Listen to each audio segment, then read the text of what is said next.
One day after finishing school, I was called to a little church down in Montgomery, Alabama. And I started preaching there. Things were going well in that church. It was a marvelous experience. But one day, a year later, a lady by the name of Rosa Parks decided that she wasn't going to take it any longer.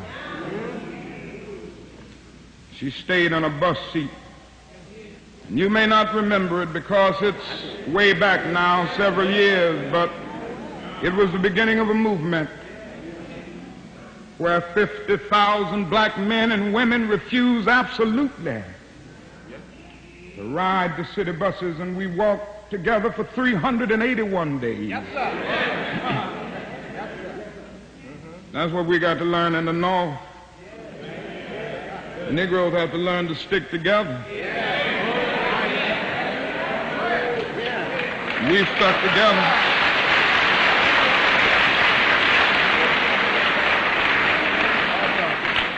We sent out the call. No Negro rode the buses. It was one of the most amazing things I've ever seen in my life. And the people of Montgomery asked me to serve as the spokesman. And as the president of the new organization, the Montgomery Improvement Association, that came into being to lead the boycott, I couldn't say no. And then we started our struggle together. Things were going well for the first few days, but then about 10 or 15 days later, after the white people in Montgomery knew that we meant business, they started doing some nasty things. They started making nasty telephone calls, and it came to the point that some days more than 40 telephone calls would come in, threatening my life, the life of my family, the life of my children. I took it for a while in a strong manner, but I never will forget one night very late.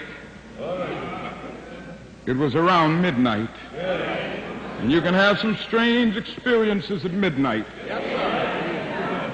I had been out meeting with the steering committee all that night, and I came home. My wife was in the bed, and I immediately crawled into bed to get some rest, to get up early the next morning to try to keep things going. And immediately the telephone started ringing, and I picked it up. On the other end was an ugly voice. That voice said to me in substance, "Nigger, we are tired of you and your mess now. And if you aren't out of this town in 3 days,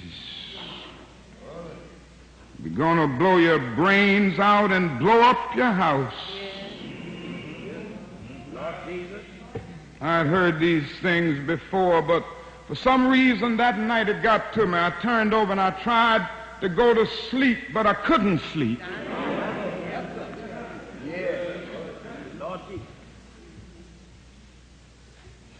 was frustrated, bewildered. And then I got up and went back to the kitchen, and I started warming some coffee, thinking that coffee would give me a little relief. And then I started thinking about many things. I pulled back on the theology and philosophy that I had just studied in the universities, trying to give philosophical and theological reasons for the existence and the reality of sin and evil. But the answer didn't quite come there. I sat there and thought about a beautiful little daughter who had just been born about a month earlier. We have 4 children now, but we only had 1 then. She was the darling of my life. I'd come in night after night and see that little gentle smile. And I sat at that table thinking about that little girl and thinking about the fact that she could be taken away from any minute. And I started thinking about a dedicated, devoted, and loyal wife who was over there asleep. She could be taken from me, I could be taken from her. And I got to the point that I couldn't take it any longer. I was weak. And something said to me, you can't call on Daddy now. He's up in Atlanta 175 miles away. You can't even call on Mama now. You got to call on that something and that person that your daddy used to tell you about. That power that can make a way out of no way.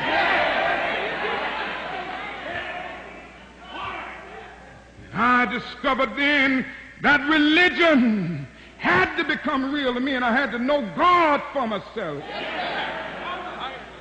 And I bowed down over that cup of coffee. I never will forget it. Oh, yes, I prayed a prayer, and I prayed out loud that night. I said, Lord, I'm down here trying to do what's right. I think I'm right. I think the cause that we represent is right. But Lord, I must confess that I'm weak now, I'm faltering, I'm losing my courage. It seemed at that moment that I could hear an inner voice saying to me, Martin Luther, stand up for righteousness. Stand up for justice. Stand up for truth. And lo, I will be with you even until the end of the world. I tell you, I've seen the lightning flash. I've heard the thunder roll. I've felt sin breakers dashing, trying to conquer my soul. But I heard the voice of Jesus saying, still to fight on. He promised never to leave me, never to leave me alone. No, never alone. No, never alone. He promised never to leave me, never to leave me alone. Sometimes I feel discouraged. And I don't mind telling you this morning that sometimes I feel discouraged. I felt discouraged in Chicago. As I moved through Mississippi and Georgia and Alabama, I feel discouraged. Living every day under the threat of death, I feel discouraged sometimes. Living every day under extensive criticisms, even from Negroes, I feel discouraged sometimes.